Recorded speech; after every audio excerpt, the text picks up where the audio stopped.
वेदों में वन, उपवन, अरण्य, नदियों के संगम तथा पर्वत की उपत्यकाओं में विशुद्ध बुद्धि, भगवत तत्व के दर्शन और भगवत साक्षात्कार के अनुकूल वातावरण होने की बात कही गई है। वहाँ योग सिद्धियाँ, समाधि और देवताओं का अनुग्रह शीघ्र प्राप्त होता है। इसलिए ऋषि मुनि प्राय ऐसे ही स्थानों में आश्रम बनाकर निवास करते थे। दोस्तों, अभी आप देख रहे हैं संस्कार भारती चैनल और साथ में मैं हूँ केशव कृष्ण शास्त्री। आज बात कर रहे हैं द्वादश अरण्य की, यानी अरण्य। रामायण तो आपने पढ़ी होगी, तो अरण्य कांड है। अरण्य का मतलब होता है जंगल, वन। तो आज हम पुराणों में वर्णित विशेष 12 जंगलों की चर्चा करेंगे, द्वादश अरण्य की। ऋषियों के गुरुकुल वन और नदियों के समीप में ही होते थे, जहाँ अग्निहोत्र के योग्य समिधा, स्नान आदि के लिए जलाशय, संध्या जप तप के योग्य शांत स्थान और भोजन के लिए कंदमूल आदि फल सरलता से उपलब्ध हो जाते थे।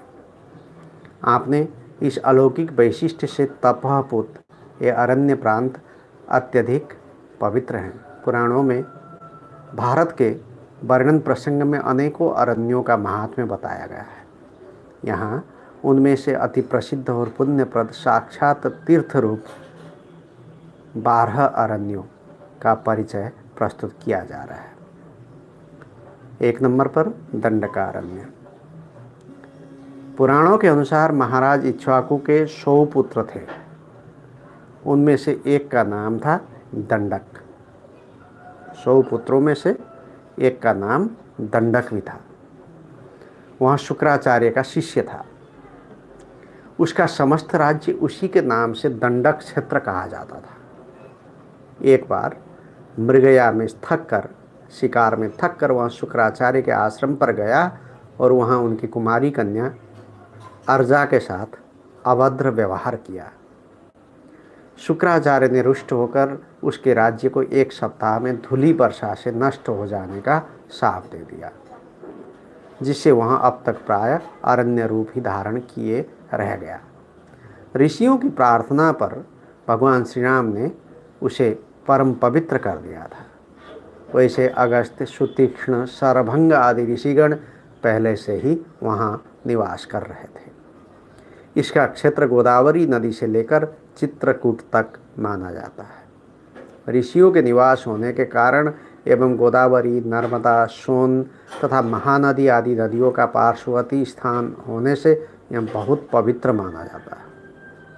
इसमें कोटि रुद्र, ब्रह्मगिरी, त्र्यंबकेश्वर, मानधाता आदि अनेक पवित्र तीर्थ स्थान हैं। मल्लिकार्जुन, श्रीशैल आदि ज्योतिर्लिंग भी इसी क्षेत्र में है। दूसरा अरण्य है विंध्यारण्य। पुराणों के अनुसार यहाँ तप एवं साधना करने से अतिशीघ्र सिद्धि प्राप्त होती है। इसके संबंध में पुराणों में अनेक कथाएं आई हैं। उनमें कुछ कथाएं अत्यंत प्रसिद्ध हैं, जैसे देवी ने शुंभ निशुंभ का वध कर यहाँ निवास किया था। दूसरा, कृष्ण की बहन नंद की कन्या योगमाया भी अष्टभुजा के रूप में परिणत हुई थी, जिसका निवास स्थान यही है। तीसरा, एक बार यहाँ विंध्य पर्वत सूर्य को रोकने के लिए सुमेरु से भी ऊंचा गगन मंडल में उठ गया था। फिर अगस्त्य जी ने इसे पृथ्वी के बराबर किया। विंध्यारण्य पर कालिंजर, चरणाद्रि, लोहित आदि अनेक दुर्ग, गुप्तेश्वर महादेव आदि अनेक गुफाएं और शैव क्षेत्र भी है। पुराणों के अनुसार भगवान श्री राम ने वनवास के समय 12 वर्ष तक यहाँ निवास किया था। इसकी सीमा सभी अन्य अरण्यों से बड़ी है। विंध्यवासिनी इसी के उत्तर भाग में स्थित है। यहाँ चैत्र तथा आश्विन में विशेष मेला लगता है। अब दूसरा अरण्य है पुष्करारण्य। पद्म पुराण का सृष्टि खंड तथा नारद पुराण का अधिकांश उत्तर भाग पुष्करारण्य की महिमा से ओतप्रोत है। ब्रह्मा जी ने कमल का फूल गिराकर वज्रनाभ नामक दैत्य का वध किया था। इससे इसका नाम पुष्कर पड़ा। यहाँ चारों ओर भीषण अरण्य है। यहाँ ब्रह्मा जी के यज्ञ क्षेत्र के रूप में विशेष प्रसिद्ध है। इस वन में सरस्वती नदी भी प्रवाहित होती है। पुराणों में यहाँ निवास करने, साधना करने, तप करने, स्नान, दान, श्राद्ध आदि करने का अपार महात्म्य बतलाया गया है।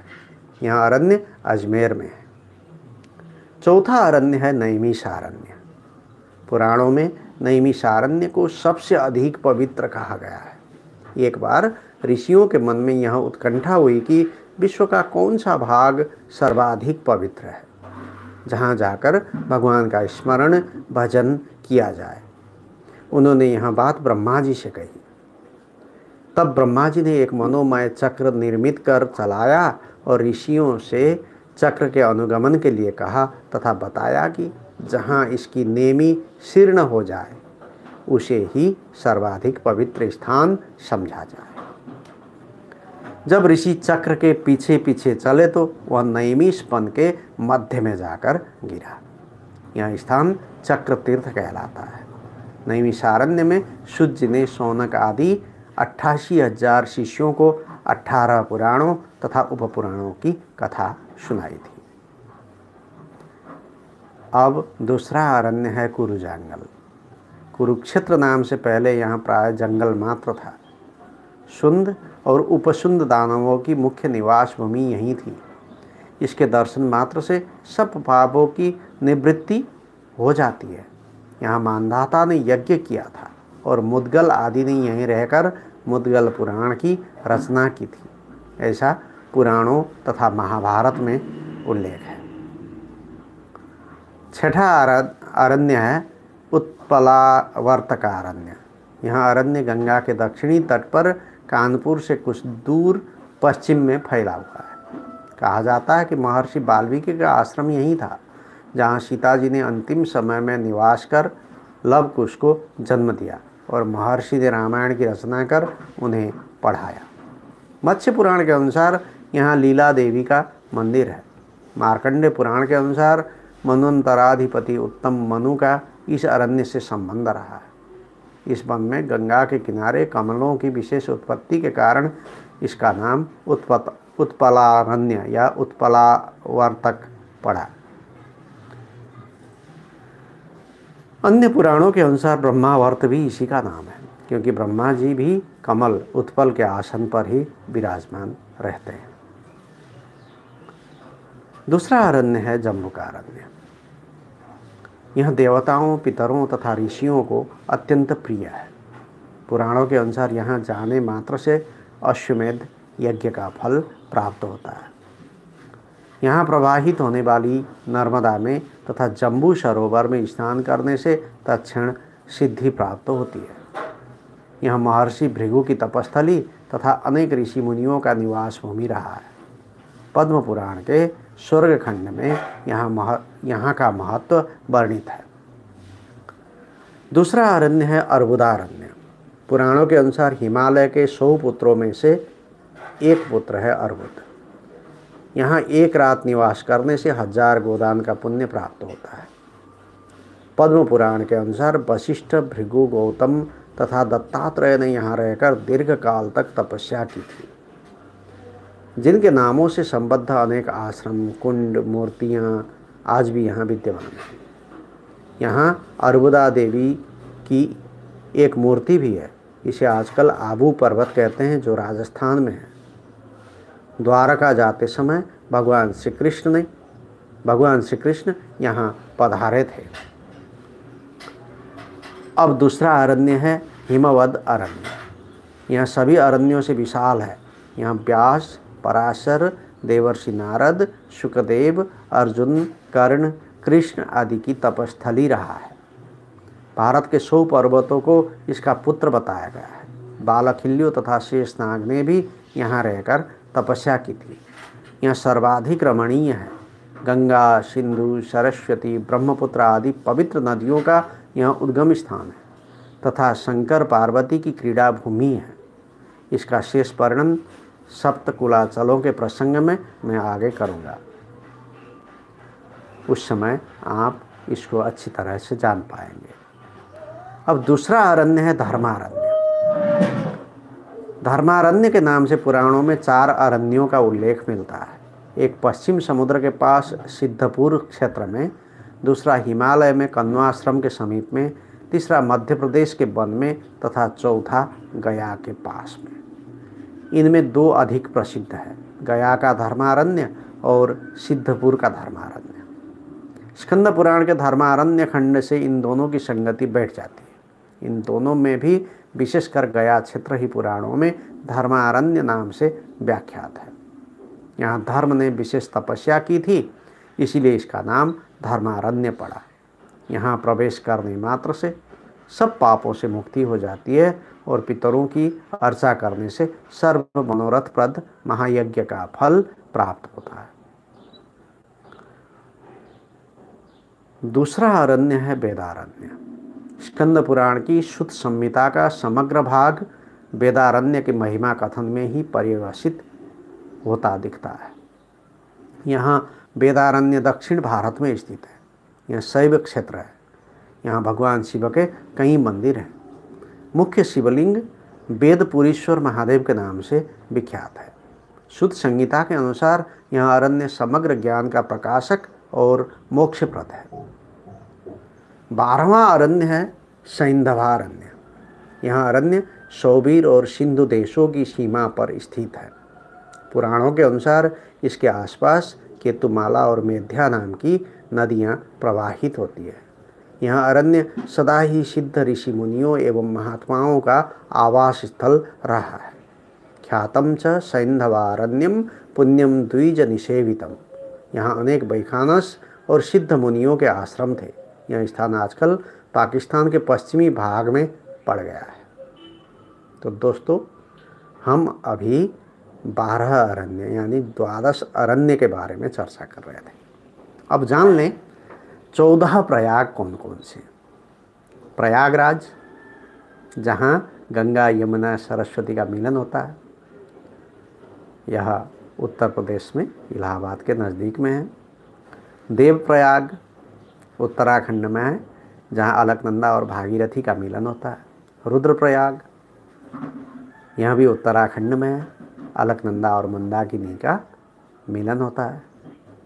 कर्णप्रयाग, यह भी उत्तराखंड में, पिंडर गंगा और अलकनंदा का मिलन होता है। नंदप्रयाग, यह भी उत्तराखंड में, अलकनंदा और नंदा नदी सम्मिलित होते हैं।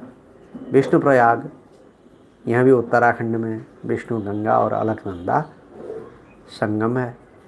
सूर्यप्रयाग, अलस्तरंगिणी और मंदाकिनी नदी की संगम है, नदी का संगम है, यह भी उत्तराखंड में है। इंद्रप्रयाग, यहाँ भागीरथी गंगा और ब्यास गंगा का मिलन है। सोमप्रयाग, सोम नदी और मंदाकिनी का मिलन है। भास्कर प्रयाग, भास्वती और भागीरथी गंगा का मिलन है। हरिप्रयाग, हरिगंगा और भागीरथी नदी का मिलन है। गुप्त प्रयाग, नीलगंगा और भागीरथी का मिलन है। श्याम प्रयाग, श्याम गंगा और भागीरथी का मिलन है। और केशव प्रयाग, अलकनंदा और सरस्वती का मिलन है। यह हैं 14 प्रयाग। इनमें से सब उत्तराखंड में है। मुख्य प्रयाग जो है प्रयागराज, वहाँ इलाहाबाद के नज़दीक में है। गंगा यमुना सरस्वती का मिलन है। तो इनमें से प्रयागराज, देवप्रयाग, रुद्रप्रयाग, कर्णप्रयाग और नंदप्रयाग, यह 5 ही विशेष हैं। अब प्रधान 12 देवी विग्रह एवं उनके स्थान के बारे में बता दें। त्रिपुरा रहस्य महात्म्य खंड में भारतवर्ष के 12 प्रधान देवी विग्रह एवं उनके स्थानों का स्पष्ट निर्देश हुआ है। इसके अनुसार जगत जननी भगवती महाशक्ति कांचीपुर में कामाक्षी रूप से, मलयगिरी में भ्रामरी या भ्रमरंबा नाम से, केरल मालाबार में कुमारी यानी कन्याकुमारी के नाम से, आनर्त गुजरात में अम्बा नाम से, करवीर कोल्हापुर में महालक्ष्मी के नाम से, मालवा उज्जैन में कालिका के नाम से, प्रयाग में ललिता अलोपी के नाम से, विंध्यगिरी में विंध्यवासिनी के रूप से प्रतिष्ठित है। वे वाराणसी में विशालाक्षी, गया में मंगलावती, बंगाल में सुंदरी और नेपाल में गुह्यकेश्वरी कही जाती है। मंगलमयी पराम्बा पार्वती इन 12 रूपों में भारतवर्ष में स्थित हैं। इन विग्रहों के दर्शन से ही मनुष्य सभी पापों से छूट जाता है। दर्शन में आसक्त प्राणी सावधान चित्त होकर प्रतिदिन प्रातःकाल में इनका स्मरण करें। ऐसा करने वाला उपासक सारे पापों से मुक्ति प्राप्त कर भगवती के परम धाम के अधिकारी के रूप में मोक्ष को प्राप्त होता है। तो दोस्तों, आज हमने 12 अरण्य, 14 प्रयाग और प्रधान 12 देवी विग्रह एवं उनके स्थान के बारे में जानकारी ली। कल फिर मिलेंगे वेद व पुराणों के प्रेरक प्रसंग के तहत।